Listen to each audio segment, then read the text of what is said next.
Takže nazdar uliční hýci, já vás zdravím u dalšího random vlogu a hned se omlouvám, že včera nebyl, protože jsem to nějak nevstihl.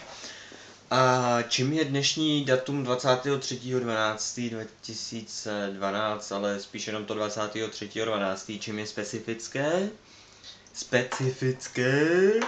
No je prostě je to, je specifické tím, že je to přesně rok, co jsem si založil YouTube kanál, můj hlavní WhatsApp videos. A tím můžem, nevím, třeba oslavit, nevím, kdybyste měl třeba nějaký dětský šampaňský nebo tak něco, tak to tady bouchnu, ale nemám. To jsem nevychytal.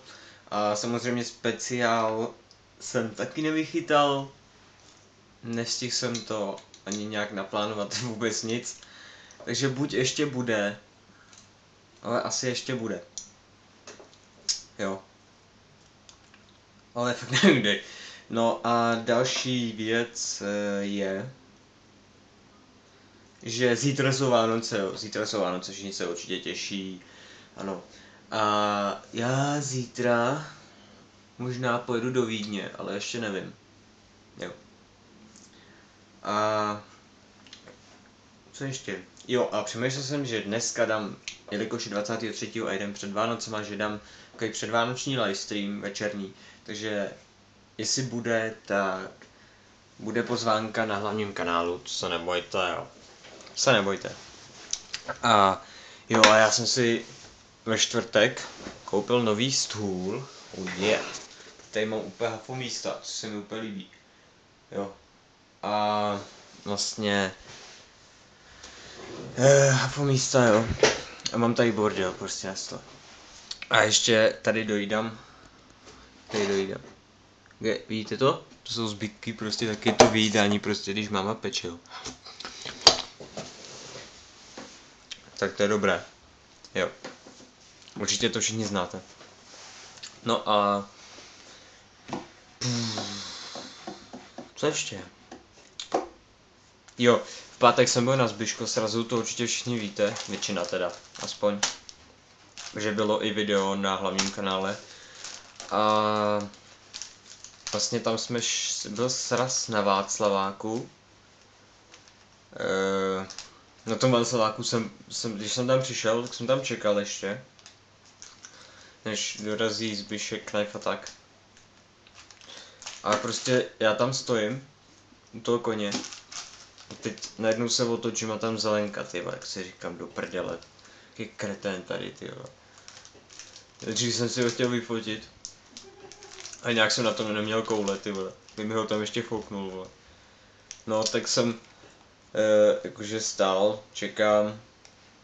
No, a pak tam přišel nějaký cápek. Jakože za mnou přišel prej, jako čau, hele, ty si WhatsApp nebo tak něco. A říkám, no jasný, a tak. No a on, jakože jestli jdu taky na sraz a tak, říkám jo. Nejdřív jsem si myslel, že ten Zelenka jde taky na ten sraz, ty vole. Tak jsme pak čekali, jo, pak tam dorazil Zbyšek a Knife a tak. A pak jsme tam chvíli byli, čekali jsme ještě, než dorazili ostatní lidi. Tak bylo nás nějak kolem 20, teď nevím kolik. A pak se Zelenkou tam přišel nějaký chlap. A pak spolu někam utekli, úplně jaký dvě buzny, ty vole. A pak se vlastně čekalo se hlavně na Atyho, pak se mu zavolalo. Jo, ještě Kogi tam byl, jako z těch slavných. A pak se čekalo na Atyho a Aty nedorazil včas, takže se mu zavolalo a on řekl, že tak za hoďku dorazí, tak jsme mezi tím šli do Candy Storeu. V Candy Storeu si koupil Mountain Dew, to úplně moc libový. Moc dobrůtka. A kdybych věděl, že to je dobrý, tak hodně dobrý, jak si to koupím víc. A co ještě? Jo. Pak se šlo do takového parku u Candy Storeu a tam se dal Zbyško challenge. A potom se šlo zase na Václavák, pak se čekalo na Atyho. A ty dorazil s přítelkyní, šel se do Mekáče, tam se dřepilo asi tak 2 hodiny, nevím. Přibližně 2 hodiny. Po Mekáči se to nějak rozpustilo a já jsem pak šel ještě s Zbyškem a Atym a to jeho přítelkyní jsme šli do jednoho baru. A tam jsme poseděli, pokecali a pak jsem jel domů. Jo.